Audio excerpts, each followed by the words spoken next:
Gold prices thrive whenever there is instability and market uncertainty. But on the other hand, gold is the ultimate safe store of value, really no matter what is going on in the economy.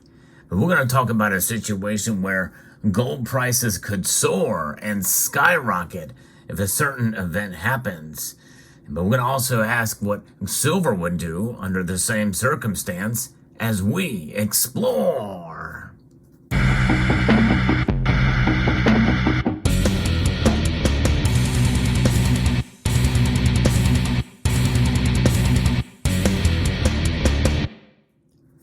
Folks, I like to do videos where I inform you about the latest news with regards to gold and silver. I also like to talk about the market conditions for gold and silver, and this is one of those videos we're talking about kind of what could happen.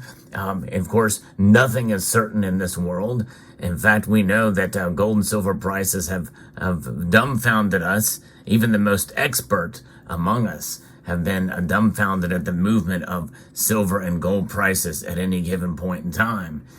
So take all of this essentially as a grain of salt. I'm going to be referencing an article here from Barron's.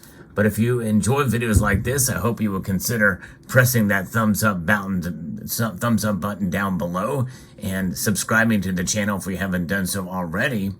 The debt ceiling is going to be like the weather. Everybody talks about it, but nobody does much about it. You know, we've got continued debate going on in Washington, but the impasse between the White House and congressional Republicans continues. Now, based off of history, it's unlikely to be resolved until just before the doomsday date occurs. That's when the Treasury cash coffers are finally empty and they technically can't spend anymore. Of course, they won't be able to, quote, pay their bills, so they say. With that date put in, actually I've heard it was somewhere between June 1st and June 8th for some sectors of the economy.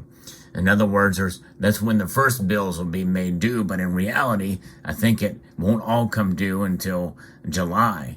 And this is the date by Janet Yellen, our Treasury Secretary, who used to be the Fed chair. Wall Street has been moving mostly sideways with a distinct lack of volatility, at least for now. The most likely impetus for a deal would be a stock market tantrum, and we saw that a couple of weeks ago. There will be more time to panic, though, indeed. Longtime Washington watcher Greg Valliere, chief U.S. policy strategist at AGF Investments, thinks that Congress will likely kick the can again as default approaches, perhaps until the July 4th recess, or even to the end of the current fiscal year on September the 30th. Meanwhile, investors have been moving to the traditional readouts from risk short-term money markets, which offer yields approaching 5% following the Federal Reserve's latest interest rate hike of 25 basis points. And of course, through this whole debate, with Barron's now saying that, stay tuned because this may not be completely resolved until the end of the fiscal year, that we can see a lot of volatility in the markets in general, and maybe gold in particular. And likely it's going to be to the upside as we way through all of this. In fact, some of the price action that we've been seeing as of late, touching near all-time highs, in recent weeks here, could be in part due to this debate. Meanwhile, investors, are nervous. And at the same time, gold has been quietly close to its record high. You think higher yields would be a negative for the precious metal, which pays no interest. But that's proved no deterrent to gold's rise as central banks abroad diversify their reserves away from the greenback and more towards gold. This is a hint that we're seeing more movement towards de-dollarization in these slow steps, whether it be voluntarily or not. And despite the debt ceiling wrangling, Uncle Sam is having little trouble raising billions in the debt market. Ironically, however, he found strong demand for 30-year bonds this past week, but had to pay up to borrow for just under 30 days. And that is going to weigh in on all of this as well. 4-week Treasury bills auctioned Thursday drew a high discount of about 5.6%, equivalent to bond yields at 5.72%, owing to investors' apparent concerns that a default could mean they don't get paid on time at maturity on June the 13th. In contrast, the 8-week T-bill, auctioned at the same time, sold for a much lower discount rate of 4.6%. Institutional bidders accepted much lower yield on the certainty that a 2-month paper would be paid without a hitch on maturity on July the 11th, assuming a new debt limit is in place by then. And so now this is what we're talking about here with annual yields and shorter bills, despite the danger that for the first time America wouldn't repay its debt on time. Now, people are getting nervous. And of course, some say, well, we shouldn't be that worried about it because we've been here before and this will be taken care of. Though somebody's going to capitulate. Likely it's going to be the Republicans. Will be giving a lot more than they should so they don't get blamed for this. Far less notice has been a steady advance in gold, which hit a 52-week high of $2,048 an ounce on May the 4th for the spot month COMEX futures contract, just shy of the record 2,051 reached on August 6, 2020, according to Dow Jones statisticians. Spot month gold backed off from its recent peak, and we've seen it, settle, just above $2,010. And in the past week here. Even more relevant, gold is trading like it did during the summer of 2011, according to a client note from strategist Washington policy watchers led by Daniel Clifton. That was during the debt ceiling crisis, which led to the first cut at the U.S. credit rating by Standard & Poor's to AA plus from its previous perfect AAA. The rise in gold during the period of higher interest rates should send a warning about U.S. finances and the dollar's international status. Central banks added 228 metric tons to the metal to the reserves in the first quarter, according to the World Gold Council. That followed a record addition of 1,136 metric tons in 2022, during which China resumed its purchases. So, rising geopolitical risk, increasing inflation have spurred demand for the metal, especially following Western sanctions on Russia after it invaded Ukraine. The higher opportunity cost of holding gold apparently is outweighed by concerns over the effect of government sanctions on the global financial system, which is dominated by the dollar. In addition, there are other traditional worries over debt, default, and inflation. In Washington, however, there is a complacency that this is a political issue, not an economic or financial one. The strategist Washington team writes, despite what they term an explosion in interest expense on the national debt. During the past decades of record low rates, Congress was able to cut taxes and boost spending with no rise in the cost of financing the debt. Now the free lunch is over.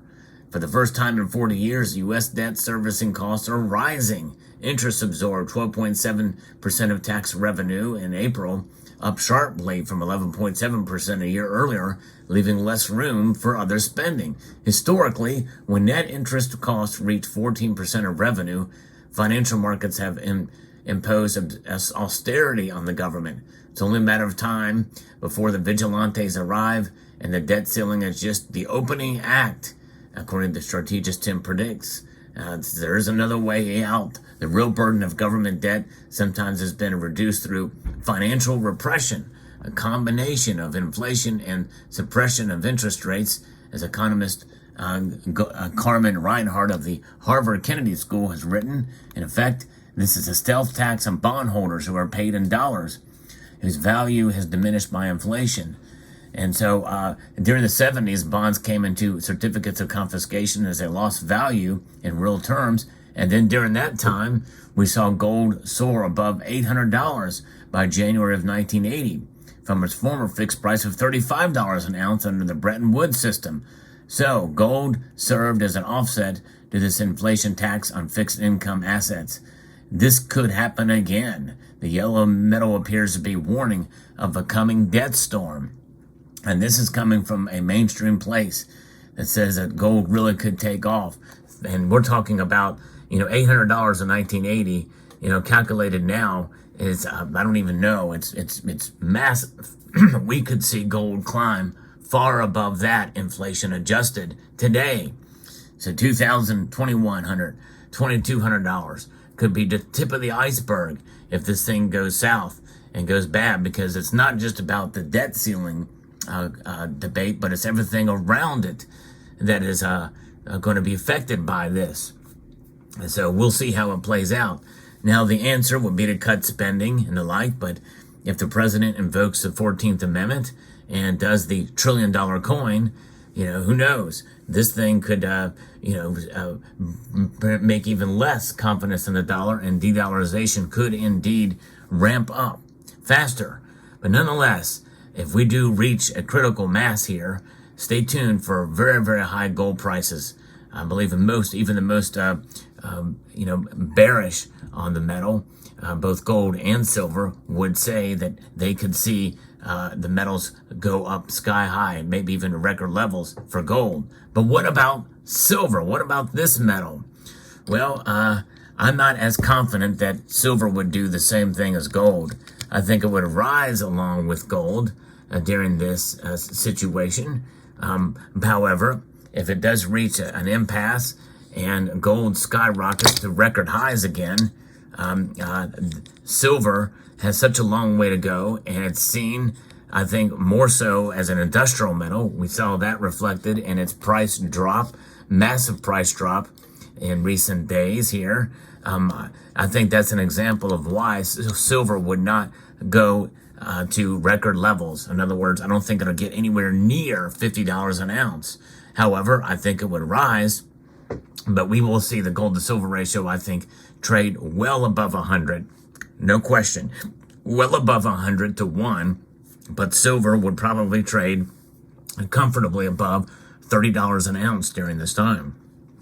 But there's just too much working against silver at this point to really be there. But could we see 30?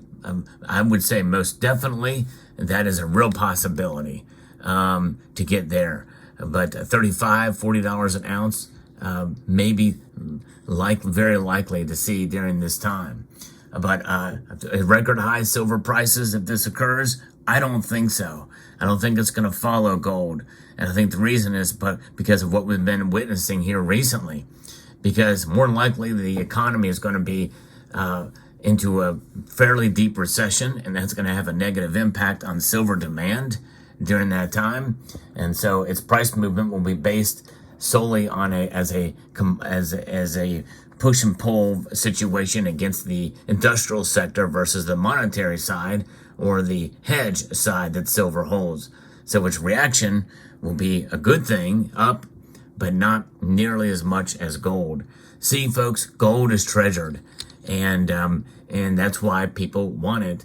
Central banks around the world are adding it to their coffers, and that's not happening with silver. So you and I, we value silver. We understand that it is a hedge, but we also understand that it is an industrial metal, and an industrial aspect of it works against its price action, such as what we saw recently, even just the speculation that China's demand is going to be decreasing. So there you have it. So being realistic about what silver is going to do, but the potential for gold to increase fairly dramatically is something on the table here. Let me know what your thoughts are in the comments section below. Hope you found this video insightful, educational, and informative. I want to encourage you to please rate, share, comment, and subscribe.